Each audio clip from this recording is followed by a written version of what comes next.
You know, and I know that politicians have been lying to you about money for decades. And you are probably losing thousands of dollars because you believe these lies. Things like buying a house is the American dream. It's always better than renting. And hey, loser, you need to pull yourself up by your bootstraps. I have spent 20 plus years studying how people handle money. You may have seen me on Netflix or my best-selling book that sold over 1 million copies. Today, I'm breaking down the 5 biggest money lies that politicians keep repeating and how they are costing you money. Let's start with one that's been going around for decades. The amount of men making $45,000 a year who bend over backwards to lick the boot of billionaires in my comments is truly unbelievable. Many of them struggle to pay gas, and yet they insist, don't raise taxes on billionaires. They will leave New York. Are you out of your f***ing mind? I live in New York and LA. If you raised my taxes a percentage point on the marginal amount, I'm not leaving the cities that I love. That is exactly how wealthy people think. There's a myth created by the ultra wealthy, and a lot of you believe it, that if you raise taxes a tiny amount on the ultra wealthy, they will simply pack up and leave. Hey everybody, if that's true, why aren't the most billionaires in Wyoming? Have you ever stopped to think about why they tend to live in New York City, LA, San Francisco? Because the ultra wealthy and wealthy can choose where they want to live. And in fact, the wealthy like to be around places with a lot of things to do, with a lot of educated people that they can hire for their businesses, and frankly, a lot of restaurants and places that they can enjoy. This myth that if you raise taxes on the wealthy, they will simply pack up and go is also not proven by the data. There's an excellent book called The Myth of Millionaire Tax Flight, and it shows conclusively that wealthy and ultra wealthy people move way less than middle class and poor people. Do you know why? Because middle class and poor people move for jobs, and they tend to be younger. Wealthy and ultra wealthy people tend to be older. They have community roots. They also probably have a business, and they're not trying to move because they're paying an extra $55,000 in taxes per year. Beneath all of these angry men on TikTok posting how you shouldn't tax the wealthy is a deep belief in trickle-down economics. The idea that if we give the wealthy all these tax benefits, then that wealth will trickle down to me. Well, I'm wealthy, and I'm gonna tell you right now, if you give me a tax cut, I am not gonna hire a single person in my business. That is not how it works. No CEO hires people because their taxes got cut. CEOs only hire people for one reason: more demand. So you can give me tax cuts, you can cut my taxes by 90%. You know what I'm gonna do with that money? Save it, invest it perhaps, but not hire people. That is a myth created by the ultra wealthy so they get more and more tax cuts. You can look at the data to see this. Go back to our devil in America, Ronald Reagan, who started cutting taxes on the wealthiest people in America. Do you think those jobs trickled down? Do you think the wealth trickled down? No, that's not how it works. In fact, in America's strongest period of growth, the marginal tax rates were over 50, 60, 70 plus percent. It is surprisingly easy to rile up Americans against increasing taxes for the wealthy, even though those very taxes would likely help the middle class and poor with public transportation, with social services, with all kinds of benefits like feeding poor children at public elementary schools. But you know what? If you can keep the American public angry, then they will simply be distracted at what is really going on. And if we look at the difference in wealth accumulation for the middle class and for the wealthy and ultra wealthy over the last few decades, you can simply see it is as plain as day. The ultra wealthy have taken a disproportionate amount of wealth, while everybody else has been left just trying to get by. Now, you can keep people angry. You can keep them distracted, because if they actually looked at what was going on and how the wealthy and ultra wealthy have truly rigged the game in their own favor, there would be a revolution. If you have grown up religious and you heard certain things like God will provide over and over from your family, from your church, from the people at school, then you start to believe it. You actually don't even question it. Imagine the same thing happening, but with money. The idea that the ultra wealthy are some sort of almost omniscient people in our society, because if they're wealthy, surely they must deserve it. And me, even though I'm not wealthy, in fact, I'm struggling just to pay for my Arco gas, well, I'm just a temporarily embarrassed millionaire. Free me of the shackles that prevent my success, and I too will join them in nirvana. That's basically how American culture works, when in reality, the game has been rigged to take the wealth that is created in America and disproportionately advantage the wealthy. I actually don't mind if you become wealthy or ultra wealthy. I want that to happen. I have become wealthy in part through hard work, through a lot of sacrifice, but also through a lot of luck. I grew up in a country with two educated parents where it was safe, where I could go and know that if I pay my taxes, nobody's gonna come and steal our house. Those things, we got to admit them. What I do want is a more fair playing board. I want you to know that if you lose a job for 2 months, you are not going to lose your house. You're not going to be destitute. That maybe, just maybe, in the wealthiest country in the world, we have a social safety net that makes life just a little easier. What actually creates jobs is a strong middle class. A strong middle class that can afford to spend their money. And this is critical because when the middle class makes money, they tend to spend it. They need to use that money to live. That creates jobs because there's more demand for sheets and towels and vacations and all kinds of things that a strong American middle class creates. We've had a strong middle class in America. And in fact, believe it or not, our middle class has actually become wealthier. So that's the reason that there are so many long lines at Disneyland and all these lounges, these Amex lounges have lines out the door. That's because what used to be elite is now accessible to a lot more people because they make a lot more money. But even though that is true, the ultra wealthy have taken even bigger amounts of the wealth created in this country. And you know who that leaves behind? The poor. We're talking about people who are single parents. We're talking about people who may be taking care of an ailing parent. We're talking about children who grew up orphans or grew up without a stable household. And for them, what I'm asking is simply to raise the floor just a little bit. I'm not trying to hand out $1 billion to everybody. I'm simply saying if you are a poor child who cannot afford to eat, perhaps our public schools in the wealthiest country in the world could provide food for you. If it costs the wealthiest people in America a marginal amount, good. They should enjoy the privilege of being able to provide for a strong middle class, which actually makes their lives even better. You can take action right now with your own money. The first thing you can do is look at where your money is going. You have to remember, 50% of people don't even know their own household income. They certainly do not know their 4 key numbers: fixed costs, savings, investments, and guilt-free spending. They pretty much spend whatever's in front of them. You can be the exception. Know your numbers. Set aside an amount. I recommend 5 to 10% of take-home pay for investments and the same amount for savings. Now, if you're immediately going, hey, Ramit, that's impossible, I could barely afford gas, then make it 2%. If you can't afford that, make it 1%. But you've got to set the money up automatically because one way or another, you're going to get older. You might as well have accumulated a lot more money. Next, on a longer scale, you can start to actually look critically at who you vote for. I vote for progressive candidates who specifically are willing to tax the rich and provide social services. I look specifically for candidates who are YIMBYs, meaning they want to build more housing, yes, in my backyard, and they openly state they're willing to tax the rich. Remember, I'm gonna be the one who gets taxed more. Guys like me can afford it.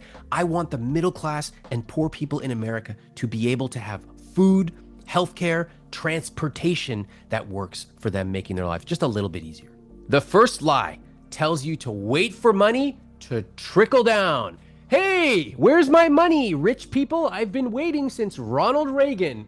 Anybody? The next one tells you to lock up your own money for 30 years and call it the best investment of your life. The American dream that has been sold to you is that you must buy a single family home, ideally in the suburbs. And if you don't, you're a f***ing loser. Well, I'd like to invite you to take a look at a different type of American dream. For some people, like me, home ownership is not the dream that I have right now. I could go and buy a house in cash today. I choose not to.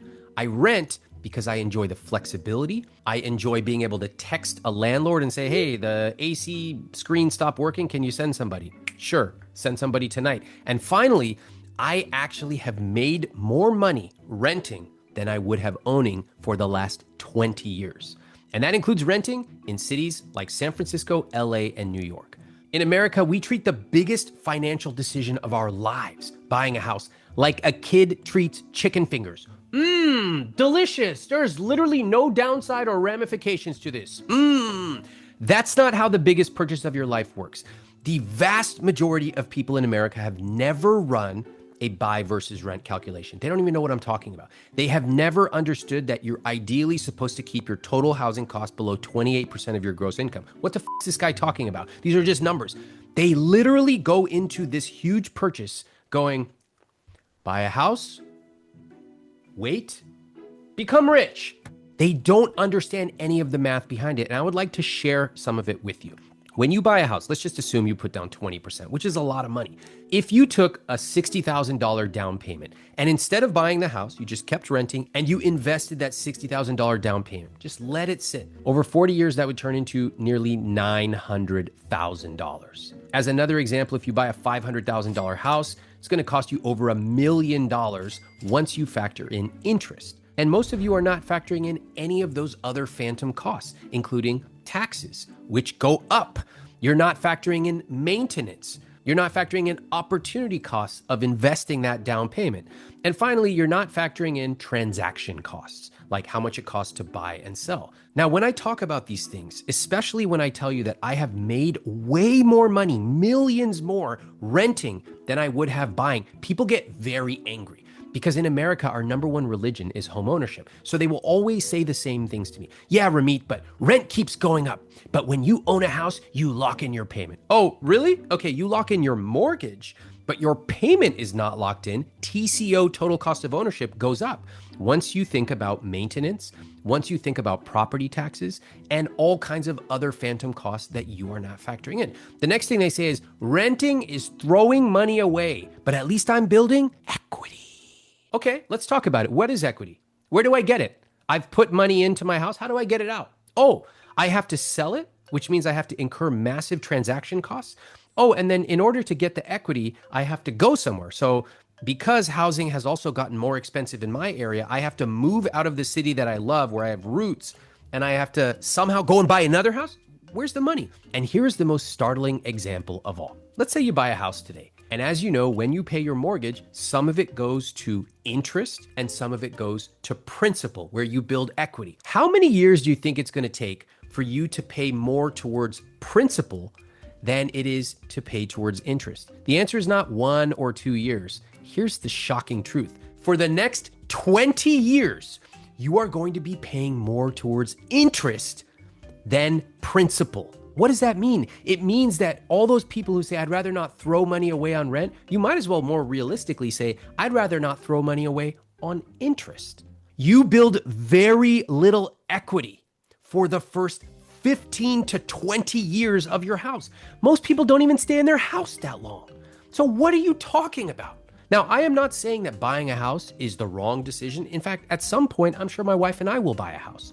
What I am saying is that if you do not run the numbers on the biggest purchase of your life, then you're a fool. Because simply letting mom and dad and society nudge you into making this decision without even thinking about what you want is crazy. How many people do I know who tell me my number one goal with money is financial freedom, and then they spend 140% of their net worth on a 30-year mortgage, geographically locking them down in one place so they cannot move to get a better career, change their school district, or anything like that?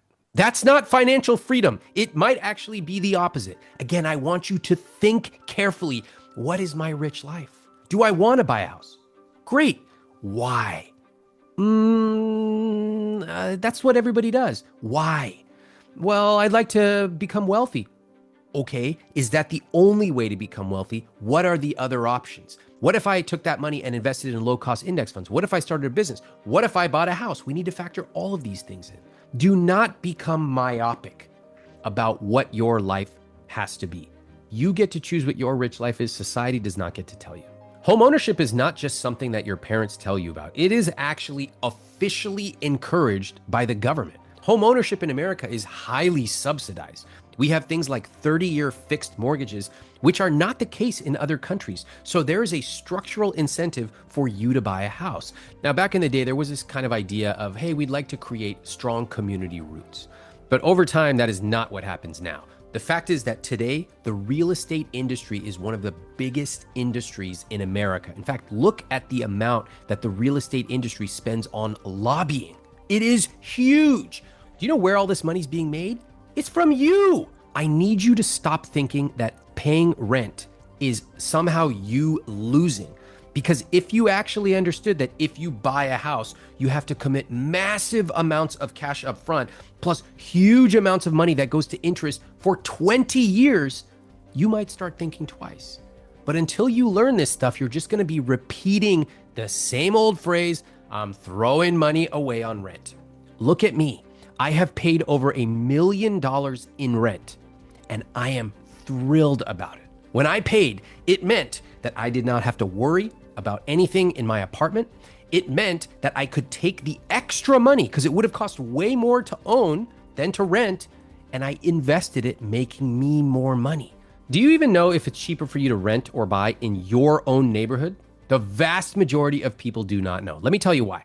Most people simply believe that buying is better and renting is bad. It's as simple as that. That is the childlike approach that they take to the biggest financial purchase of their lives. So when people say like, hey, if it's $1,000 to rent and $1,000 to buy, I'd rather buy and build equity. I want you to think about two different answers to that. First, it is more expensive to own than to rent in 100% of the top 50 US metro cities right now. Your rent is the maximum you will pay. Your mortgage is the minimum you will pay. So important for you to start thinking about these numbers in a deeper way. One of the reasons that I am so open about renting is that I want to destigmatize it. Because after all, if a guy like me who's written all these books on money and can afford it chooses to rent, maybe renting is not just for losers who made mistakes in their life. I don't think renting is for people who are losers. I think that we should all carefully choose what is part of our rich life. And for some people, they want to own. Maybe they have children and they want a certain type of stability or location. Maybe they just love to decorate, or maybe they just want to do it. Amazing. All I ask is that they think deeply and run the numbers. But for other people, for a lot of people, if you probe them, they don't even really want to own. They've simply been told this over and over, and they feel like a part of them is missing, that they are a loser. Never feel like a loser because you rent. Even if you can't afford it, prices are historically high right now. It's not your fault that a bunch of old NIMBYs have prevented housing from being built. Instead, go on offense. Rent, eyes wide open, knowing that it would cost you more to own. And so instead of paying that, you're going to take some of the money that you are saving and invest it aggressively. Give yourself the gift of being wide-eyed and conscious of what is going on in the housing market, and invest aggressively so that at some point you have more options for your rich life. There are ways to use money to actually be more secure. And real security is about protecting your time, your energy, and your personal information online, which is why I personally use Delete Me, today's sponsor. Delete Me is a hands-free subscription service that goes out and removes your personal information from hundreds of data broker and people search sites.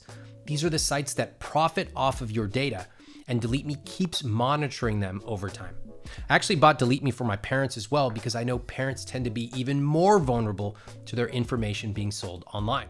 And Delete Me is the best in the business. They've been the leading expert in personally identifiable information removal for over 15 years, and they were recently named by Wirecutter as the #1 data removal service. When I log into my Delete Me dashboard, I can literally see the reports, like which sites had my info, what they found, phone, address, relatives, and confirmation that it's been removed. That is time and energy I don't have to spend playing whack-a-mole with these shady websites. So if you want to take control of your digital footprint without turning it into a major project, go to joindeleteme.com/Ramit and use code Ramit at checkout for 20% off a plan for you or your entire family. You can also click the link in the description below. Buying a house can trap your money inside your walls. But the next lie is even worse. Because it scares people away from one of the easiest ways to build wealth. Buying stocks is for the rich. One of the ideas in money that drives me insane is this idea that investing is only for rich people. People think investing is like going to the Kentucky Derby. Oh, I gotta buy a $5,000 outfit with one of these big hats that doesn't even look good. No, it's much more like going to Safeway and buying lettuce. Everybody can invest in the stock market. The barrier to entry is almost zero. It is basically free to invest in the stock market, and you can build huge amounts of wealth. Has anyone ever talked to you like this? I bet not. In fact, the most common advice parents give their kids is, we can't afford it. They almost never teach their children about investing. How could they? They don't even understand it themselves. But you can. You are watching this video. You have an obligation to learn how investing works. And I'm going to break it down for you right now. Investing is not gambling. A lot of people, typically uneducated about investing, will say, well, it just feels like gambling to me. In their head, they think that investing is somehow magically picking these individual stocks and then you become rich. And they don't have the skills to do that. So they go, I can't do that. That's gambling. Sophisticated investors do not pick individual stocks. Do you know how I pick investments? I have a bunch of index funds. They are set up to automatically buy every single month. I barely ever log in. If I was hit by a car, my investments would keep going. If I took a 3-month vacation, my investments would keep going. And that's it. It's boring. It's not entertaining. I don't watch TV talking about stocks. It's boring and dumb. In fact, when you read chapter 6 of my book, I Will Teach You to Be Rich, you will learn that even highly compensated investing professionals fail to beat the market about 80% of the time. Guess what? You can go and buy the market. It's basically free. You can get a Vanguard, Fidelity, or Schwab index fund, and you can beat all these New York fancy portfolio managers. Another thing that people have a misconception about is, oh, I don't know if it's the right time to buy. It seems expensive right now. The guy who drove me in an Uber told me that stocks are crazy right now. What the is wrong with you? Why are you listening to an Uber driver tell you about Nvidia? You need to focus on not timing the market, but rather time in the market. That means you just buy every single month automatically. Oh, and if you're going, I don't have $5,000 a month, then make it 500. If you don't have 500, make it 100 or even 50. These are amounts of money you will not miss, but they turn into serious wealth over time. Finally, it can even be simpler than you think. One of my favorite types of investments is something called a target date fund. You literally pick the year that you are going to retire. What year are you going to be 65? Let's just say it's 2050. Great, there's a Vanguard 2050 fund. You go and get it. All you got to do is set it up to draw from your bank account every single month. It automatically handles diversification. It handles becoming more conservative over time. It handles all this stuff. It's so simple. It's basically like deciding, hey, every Friday I'm going to order the same chicken bowl from Chipotle, and I'm actually going to have it automatically set up to do it over and over. Except in this case, it's going to make you over $1 million. Real investing, guys, is not entertaining. It's f***ing boring. Look at my face. Get in tight on this. That's me investing. Do I look like I have a single ounce of joy in my life looking at my Vanguard? Look again. That's my revulsion at you. You who's going on these stupid Wall Street bets, dumb Twitter account guys who only post when they win and then the minute they lose, they close their account. I'm revolted at you, actually. I never thought that I would get to the point where on my own YouTube videos, I would be looking at you. I see you right now. I could see through this camera and just going, I'm disgusted. Disgusted because of how you think about investing. But fortunately, I actually want to help you. So let's look at some freaking math. If you invest $500 a month, just from age 25 to 65, you're going to have about $1.2 million. And yes, I already factored inflation in. Do not leave a comment that says, how much is it going to be worth then? That's the amount, okay? In today's purchasing power. If you invested the same amount, but instead of starting at 25, you started at 35, you would only have $585,000. In other words, waiting 10 years cost you about $650,000. Now, I know that a lot of people go, hey, I don't want to wait until I'm 65 to have $1 million, $2 million, $5 million. I want some money now. Good. Me too. I want you to live a rich life today and a richer life tomorrow. But when I ask those people, okay, what's your alternative? They go, oh, I don't know. Maybe I'll just buy some coins.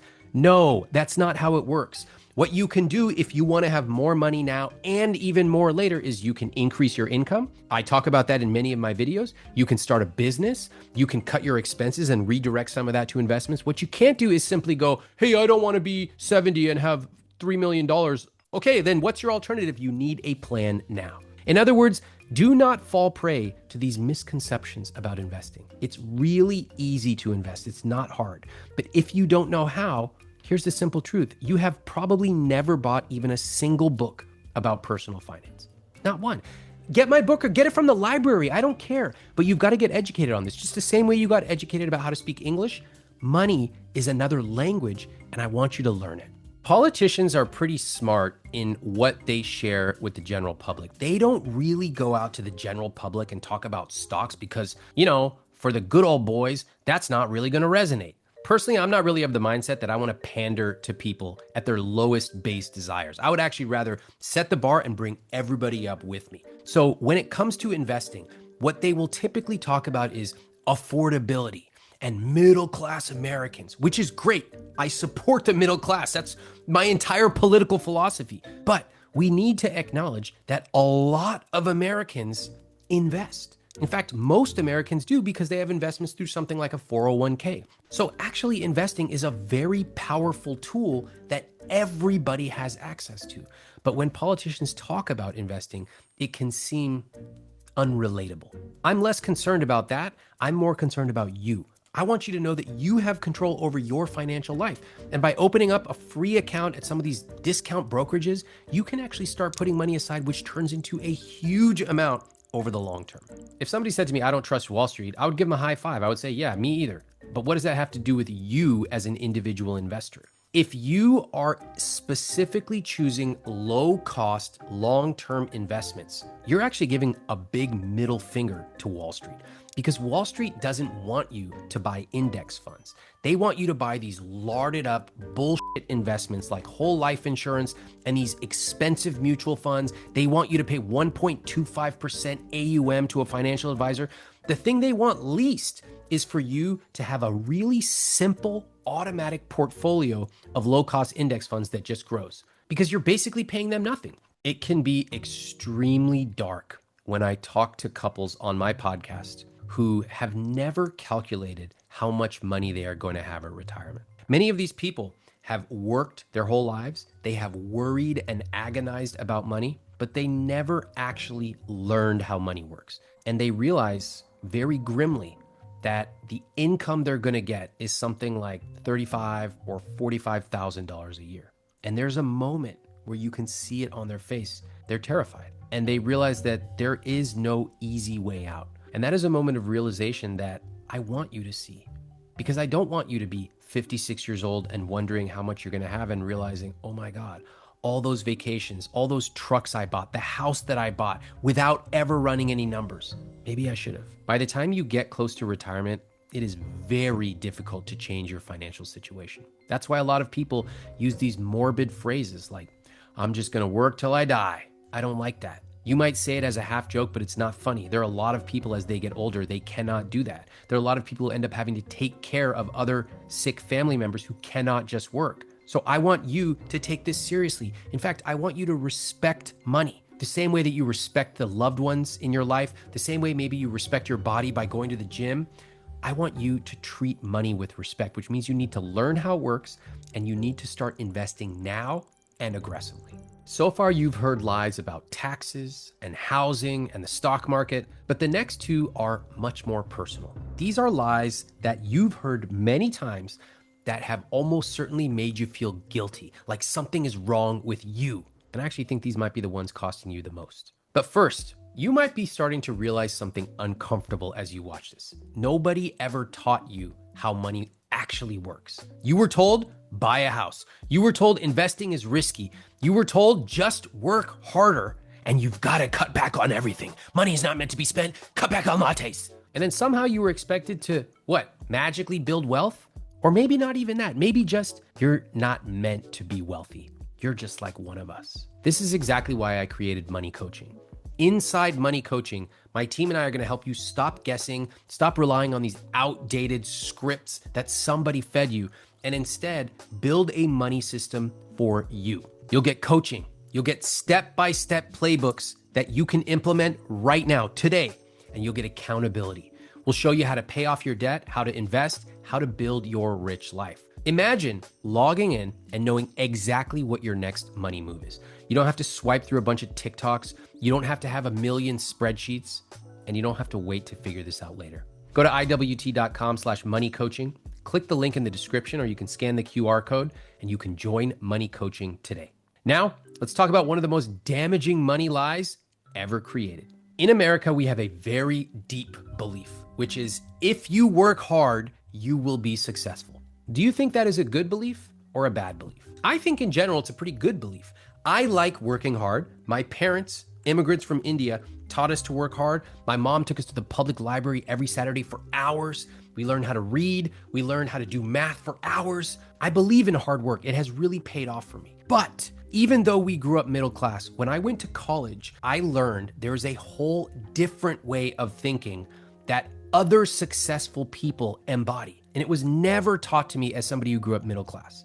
Because if you grow up poor or middle class in America, the idea is as simple as just work hard. That's it. Oh, struggling to pay the bills? Work more. Struggling to pay the bills even more? Work on weekends, work on nights, get a second job, just keep working. And I hear this from a lot of men in particular who were raised poor. They will basically say, look, I don't care about me. I don't care about what it does to my body. I'm here to provide for my family. I'm just going to work, put my head down and grind. And that works for a while until it stops working. And a lot of people are now discovering there's a limit to how much they can work. Hard work is good, but hard work alone does not necessarily mean you get paid more. All of us have experienced the idea that you worked hard and somebody who you work with, who doesn't even work as hard, got a promotion. Why? Because there's a whole game being played around us that many of us do not even realize. And that is the game of strategy. Not just how hard should I work, but what things should I be going after to give me a successful life? I'll give you an example. You could work an extra 2 hours a day. It would probably be very tiring over time. It might ruin your body, but you could do it. Or you could learn the skill of negotiating your salary. Not applicable to everybody, but applicable to millions and millions of people who have not done it. And just take a look at these numbers. A $5,000 raise in your 20s, fully invested each year, is worth over $1 million in 40 years. Or you could switch jobs. That can be worth a 10 to 20% increase. Keep in mind that 1 or 2% increase doesn't even keep up with inflation. You could build skills by going to your boss and saying, hey, I know that the next level for me is project manager 2. Can you tell me exactly what skills I need to build in order to get that promotion because I want it? Or you could build a side income. You could start taking something that you are already good at and start charging people $20 an hour, $30, $50 an hour. I've helped tens of thousands of people do this and make a ton of money. My point is, just working hard may not be enough. And there is a whole different way of looking at success that might require you to change the way you think. You know who benefits from this type of thinking?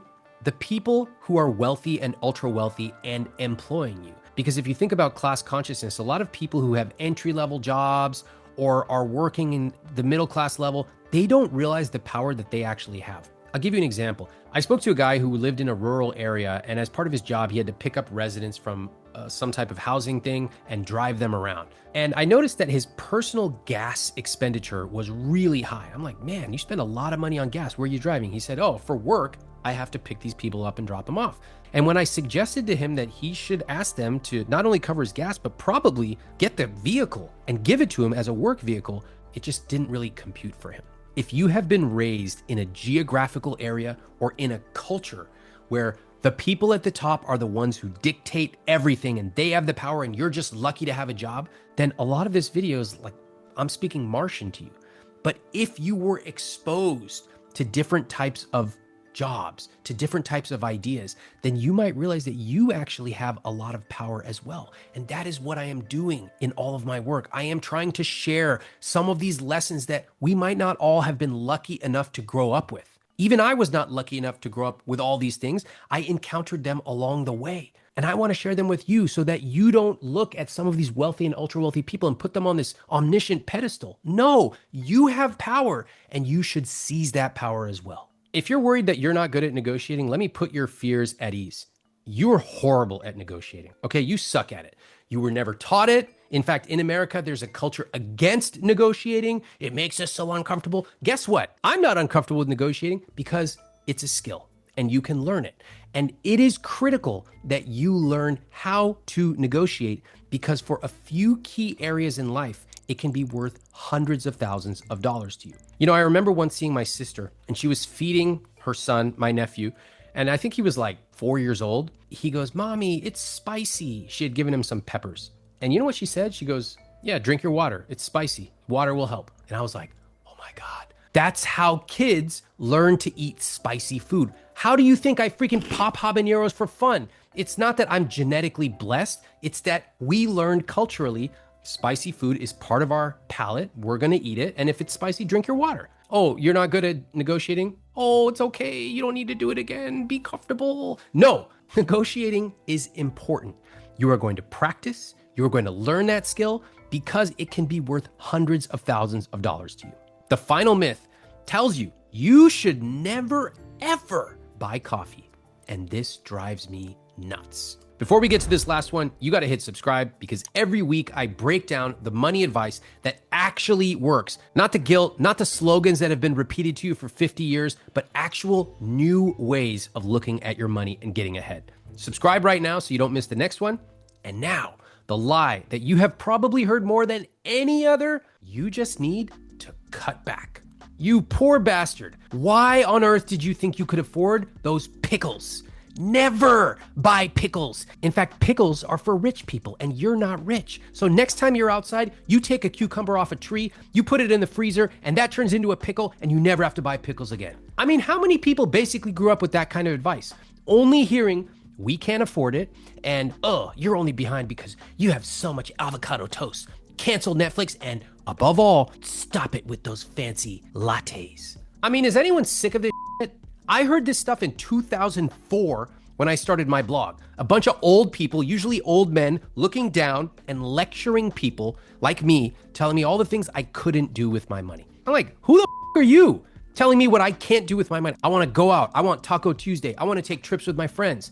Let me just show me how to live that kind of life. But most of them only preach deprivation and restriction. That's not the kind of life I want. In fact, I want to live a rich life. So let's first just look at the math. If you skipped a $5 coffee every day, over the course of an entire year, you're saving about $1,800 a year. Meanwhile, housing costs are historically high. Healthcare is more expensive. Wages, particularly for middle class and poor, have not kept up, but the advice has stayed the same. You are stupid and you need to stop spending money on frivolous things. The very same people who give this advice don't even keep it themselves. I know a lot of the people in the personal finance world. Most of them do not keep a budget. Most of them do not cut back on coffee because that is not how they actually built wealth. I also think that nobody wants to be lectured to. One of the reasons that I love my job is that I ask people, what is your rich life? And I really listen. If they tell me, well, I kind of like clothes, I go, cool, what brands? What do you love? If you could buy anything, what would it be? And I let them dream. And then we get to the numbers and I show them, hey, if you really want this beautiful cashmere coat, let me show you how you can get it. In America, we have this idea that, oh, I shouldn't spend it. I'm so bad. Oh, so bad. Ramit, you're so bad. And then we do it anyway. We got to stop that. You're not a child. And stop asking to be treated like one. If you want to spend money on something you love, even a lot of money, fantastic. If you want to spend money on Japanese scissors for no reason other than you admire their beauty and they're incredibly sharp, great. But you've got to be the one who decides this is part of my rich life and now I'm going to figure out how to use my money to live it. That is what I teach in my work, specifically my book, I Will Teach to Be Rich. We are trained to focus on $3 questions when we really should be focusing on $30,000 questions. Like, what am I paying for my investment fees? When am I going to be debt-free? How much am I going to have at retirement? What if I could add an extra $100 or $200 a month to my investments? How much would that be worth 25 years from now? We don't think like that. If you get the 3 to 5 big wins in life right, you never have to worry about, can I afford this slice of pizza? These money lies keep you focused on playing small while the big money moves get ignored. So if you want to know how to actually build real wealth, watch this next.